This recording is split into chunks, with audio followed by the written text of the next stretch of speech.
Very good morning students. आज हम लोग केमिकल इक्विलिब्रियम का में नेक्स्ट टॉपिक स्टडी करेंगे, ऊष्मागतिकी से प्रावस्था नियम की व्युत्पत्ति, thermodynamic derivation of phase rule. यानी प्रावस्था नियम की व्युत्पत्ति करेंगे, डिराइव करेंगे फेज रूल को with the help of thermodynamics, ऊष्मागतिकी से प्रावस्था नियम की व्युत्पत्ति। तो यदि हम किसी बहुप्रावस्था निकाय की बात करें तो बहुप्रावस्था निकाय यानी मल्टीफेज सिस्टम जिसमें एक से ज़्यादा प्रावस्थाएं होती हैं, इसमें प्रत्येक प्रावस्था को साम्य में रहने के लिए, इक्विलिब्रियम के लिए यह आवश्यक है कि निम्न साम्य संतुष्ट हों। Following equilibriums must be satisfied in order to attain an equilibrium condition for a multiphase system.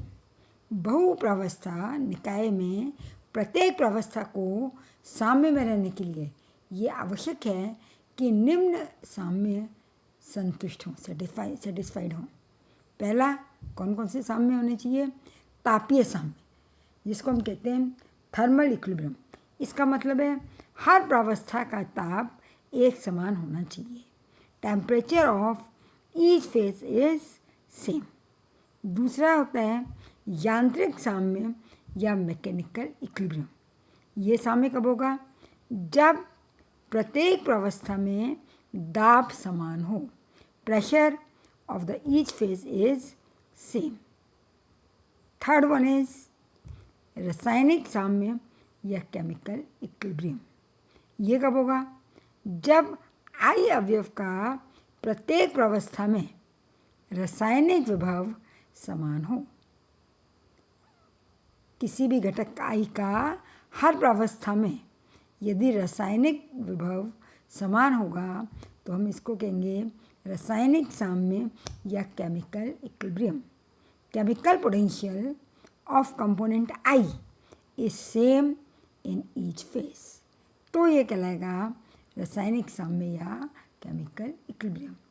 तो जब थर्मल इक्विलिब्रियम भी हो, मैकेनिकल इक्विलिब्रियम भी हो और केमिकल इक्विलिब्रियम भी हो, यानी तापीय साम्य भी हो, यांत्रिक साम्य भी हो और रासायनिक साम्य भी हो, तब हम कहेंगे कि ये प्रावस्थाएं एक दूसरे के साथ साम्यावस्था में या इक्विलिब्रियम में हैं।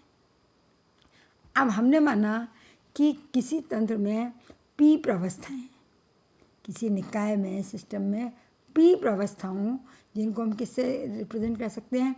Alpha, beta, gamma, delta, so on, कहाँ तक? पी तक।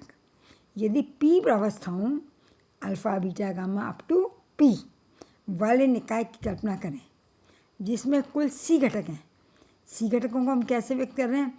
1 2 3 4 5 6 कहाँ तक? सी तक। ये साम्यावस्था में तथा निकाय स्थिर ताप व दाब पर है, तो प्रत्येक प्रावस्था के लिए ताप और दाब क्या है? समान है। Imagine a system containing P phases alpha, beta, gamma up to P, having total C component 1 2 3 4 up to C are in equilibrium at constant temperature and pressure, which is same for all the phases. सभी प्रावस्थाओं के लिए ताप और निकाय का ताप और दाब स्थिर है, समान है। अब पी प्रावस्थाओं में विभिन्न घटकों के रासायनिक विभव या आंशिक मोलर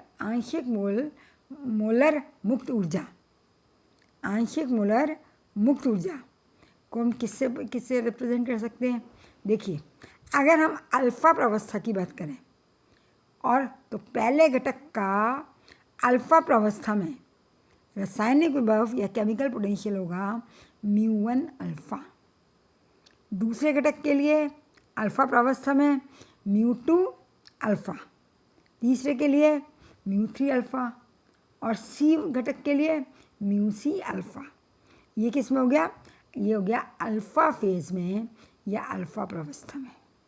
अब अगर बीटा प्रावस्था की बात करें तो पहले घटक के लिए रासायनिक विभव μ1 बीटा, दूसरे घटक के लिए μ2 बीटा, सो ऑन कहाँ तक μc बीटा तक। इसी तरीके से गामा के लिए, इसी तरीके से डेल्टा के लिए। और पी फेज की बात करें तो μ1 पी पहले घटक का पी प्रावस्था में रासायनिक विभव μ1 पी, दूसरे घटक के लिए μ2 पी और सी घटक के लिए μc पी से व्यक्त किया जाता है।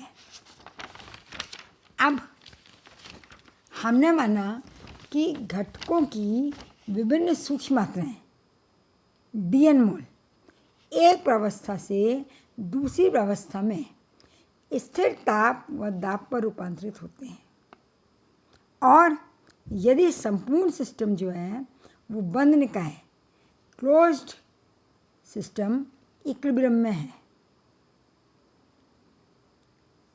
सिस्टम क्लोज है, यानी क्लोज सिस्टम होने का मतलब ये हुआ कि उस घटक में टोटल मोलों की संख्या या टोटल पदार्थ की संख्या निश्चित है, टोटल मात्रा निश्चित है और ताप और दाब भी निश्चित है।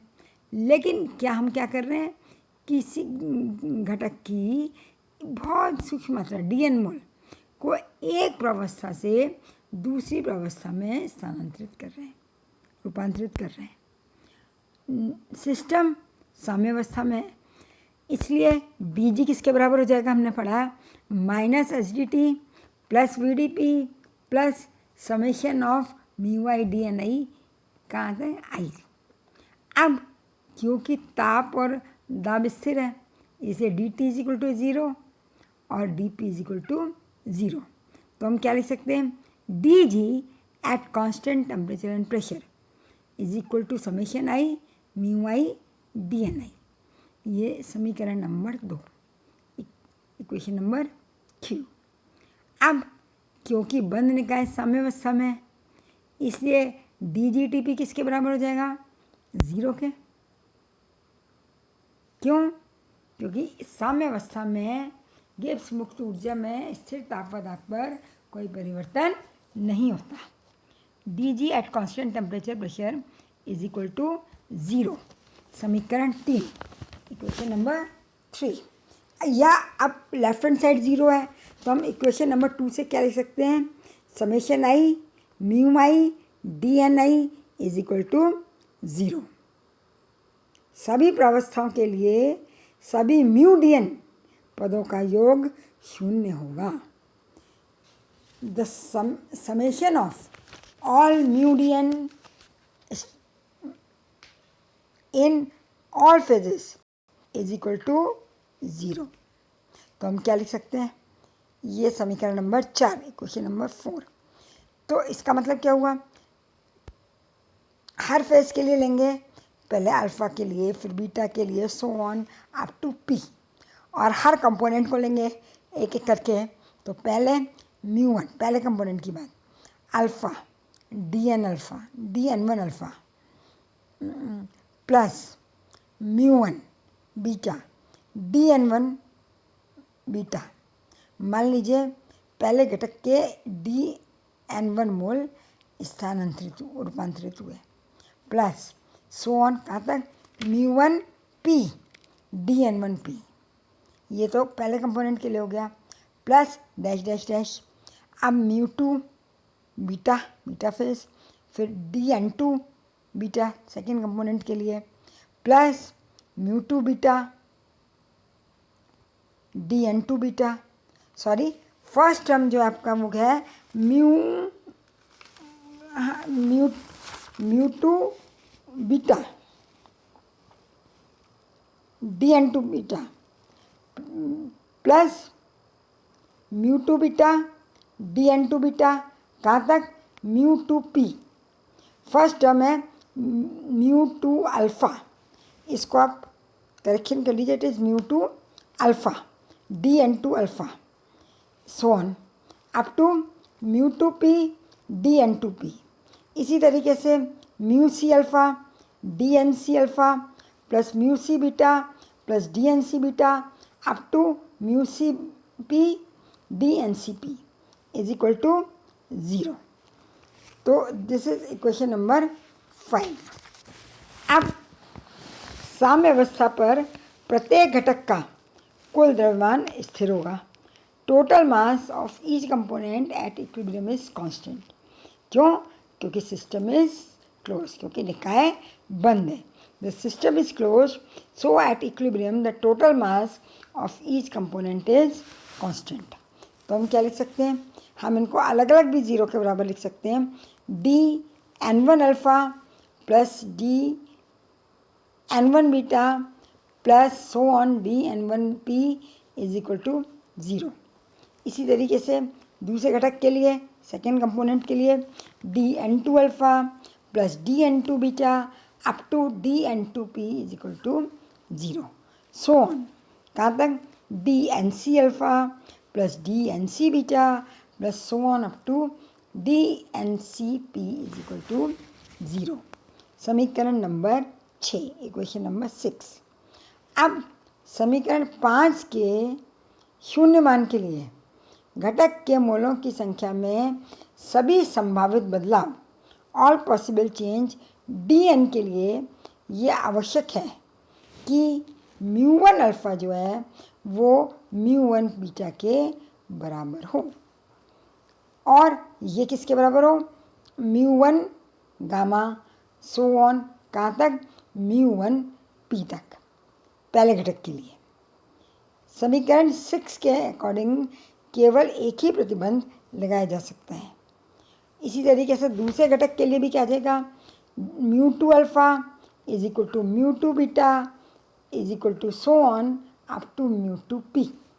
इसी तरीके से μc alpha is equal to μc beta is equal to so on up to μc P. समीकरण नंबर 7। इसका मतलब क्या हुआ? इसका मतलब ये हुआ कि किसी भी घटक का, चाहे वो पहला घटक हो या दूसरा हो या कोई सा भी घटक हो, उस घटक के लिए सभी प्रावस्थाओं में रासायनिक विभव का मान समान रहता है। Chemical potential for a component in all phases must be the same. समीकरण से स्पष्ट है कि जब किसी निकाय जिसमें विभिन्न घटकों वाली अनेक प्रावस्थाओं, तो किसी निश्चित ताप और दाब पर प्रत्येक घटक का रासायनिक विभव सभी प्रावस्थाओं में समान होगा।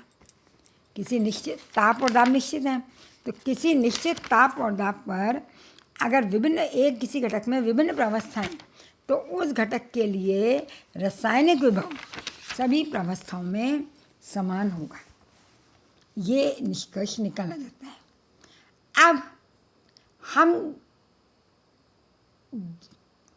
ये जानते हैं कि प्रावस्था नियम क्या कहता है? According to phase rule F plus P is equal to C plus 2, या F is equal to C minus P plus 2।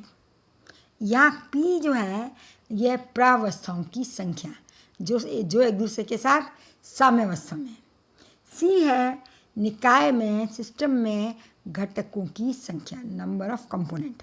और F कहलाती है स्वतंत्रता की कोटि या डिग्री ऑफ फ्रीडम। स्वतंत्रता की कोटि या डिग्री ऑफ फ्रीडम। साम्यावस्था पर किसी विषमांगी तंत्र में, मतलब हेट्रोजीनियस सिस्टम में, जिसके C घटक हैं जो P प्रावस्थाओं में वितरित हैं, ऐसे निकाय की स्वतंत्रता की कोटि आत्मनिर्भर चर की उस चर मीन्स वेरिएबल की उस संख्या के बराबर होगी जिसको निकाय की पूर्ण रूप से व्याख्या करने के लिए स्वेच्छापूर्वक निश्चित किया जाता है। इन चरों की संख्या, नंबर ऑफ वेरिएबल्स, निकालने के लिए चरों की कुल संख्या में से ऐसे चरों की संख्या को घटा दिया जाता है जो साम्यावस्था पर निकाय में स्वतः ही परिभाषित हो जाते हैं। देखिए, इसको थोड़ा सा समझ लीजिए, क्या मतलब है। अगर हमको किसी साम्यावस्था को एक्सप्लेन करना है, बताना है, तो न्यूनतम जितने चरों की, वेरिएबल्स की हमको ज़रूरत पड़ेगी उसको हम कहते हैं स्वतंत्रता की कोटि।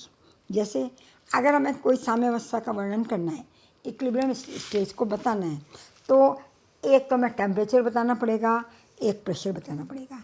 टेम्परेचर और प्रेशर दो कंपोनेंट हो गए। अब अगर समांगी निकाय है तो कंसंट्रेशन बताने की ज़रूरत नहीं है, 100% कंसंट्रेशन है।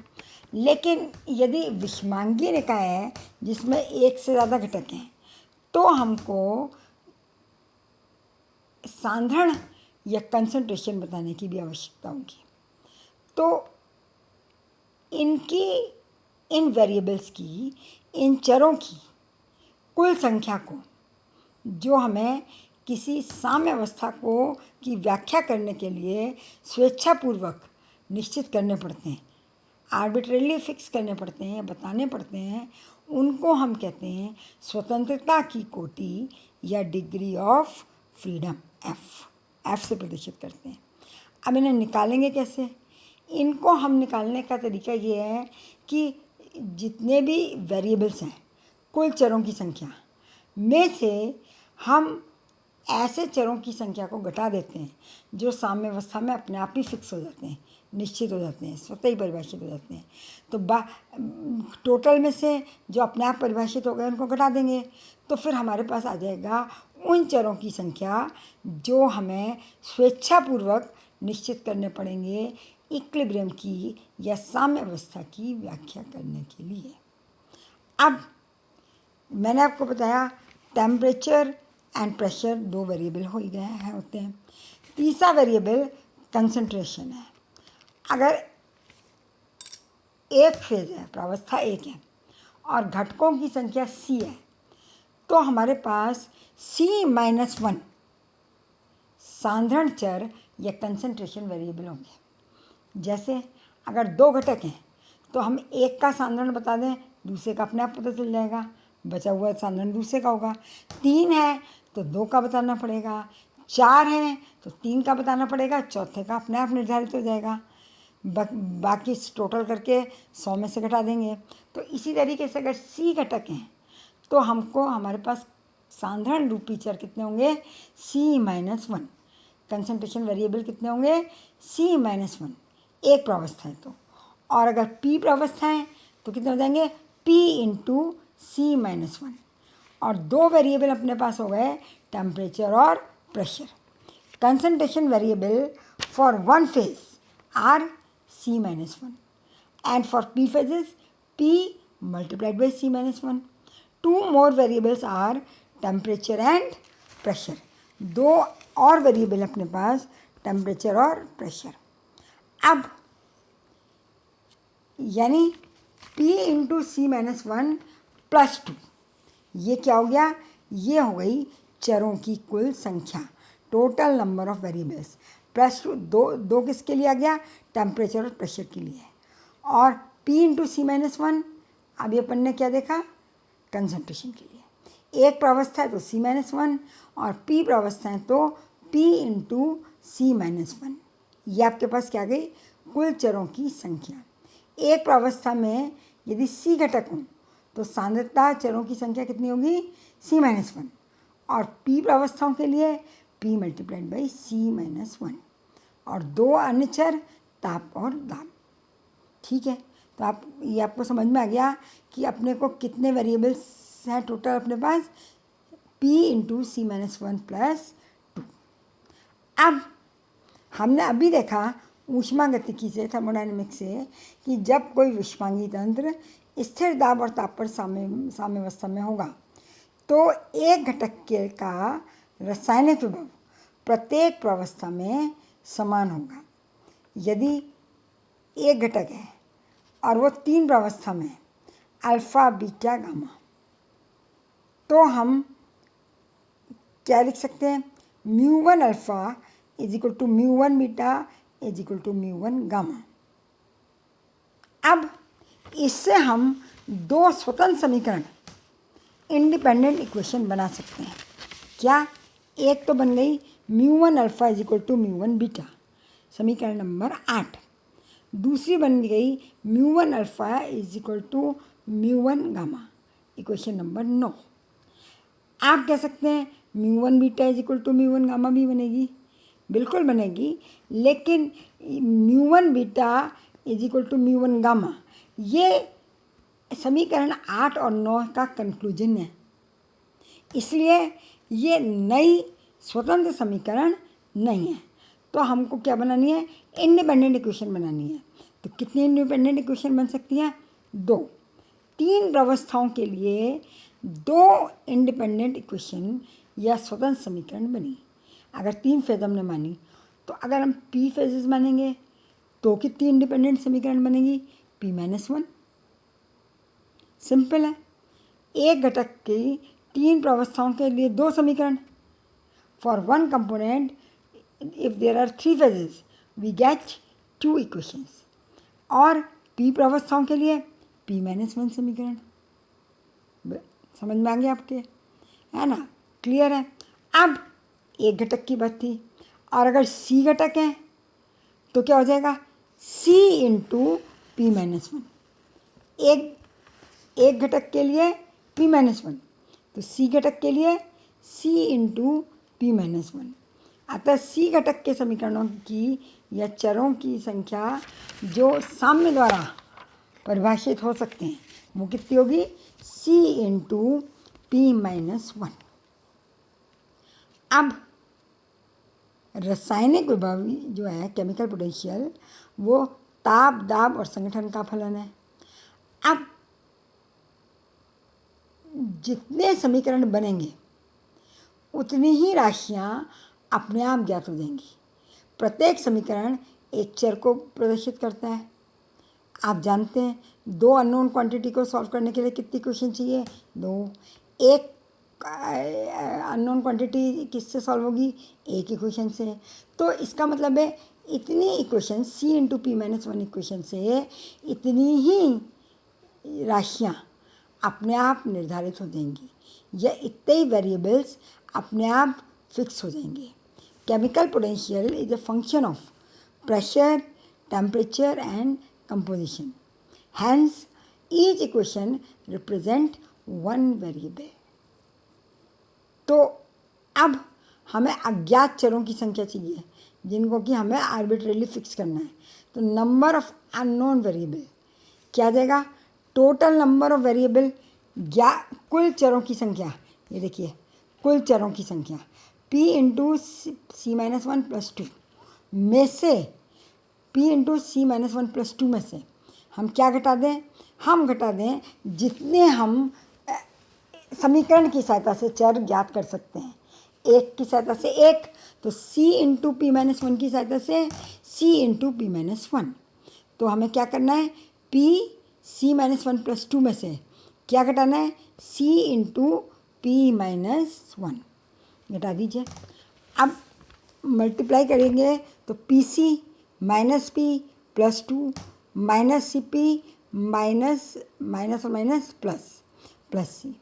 अब चाहे pc कह लो चाहे cp कह लो, ये आपस में कैंसिल हो जाएगा। तो f किसके बराबर आ गया, f is equal to c minus p plus 2, या हम कह सकते हैं f plus p is equal to c plus 2। यानी स्वतंत्रता की कोटि तथा प्रावस्थाओं की कुल संख्या किसी निकाय के कुल घटकों की संख्या और 2 के योग के बराबर होती है। क्या कह सकते हैं हम कि किसी निकाय में स्वतंत्रता की कोटि और प्रावस्थाओं की संख्या का योग उसके घटकों की संख्या के योग और 2 योग से 2 अधिक होता है। यानी घटकों की संख्या कितनी हुई, c, घटकों की संख्या से 2 अधिक होता है। f plus P is equal to C plus 2, या f is equal to C minus P plus 2। यानी हम कह सकते हैं किसी विषमांगीय तंत्र में साम्य अवस्था पर स्वतंत्रता की कोटि घटकों की संख्या में से प्रावस्था की संख्या को घटाकर उसमें 2 जोड़कर प्राप्त की जा सकती है। ये प्रावस्था नियम कहलाता है, जिसको गिब्स ने 1875 में प्रतिपादित किया था। This is known as Gibbs phase rule given by Gibbs in 1875। तो इस तरीके से हमने ऊष्मागतिकी की सहायता से प्रावस्था का नियम व्युत्पन्न किया या डिराइव किया। F is equal to C minus P plus 2 या F plus P is equal to C plus 2। किसी विषमांगी निकाय में साम्यावस्था पर स्वतंत्रता की कोटि और प्रावस्था की संख्या का योग घटकों की संख्या से 2 अधिक होता है।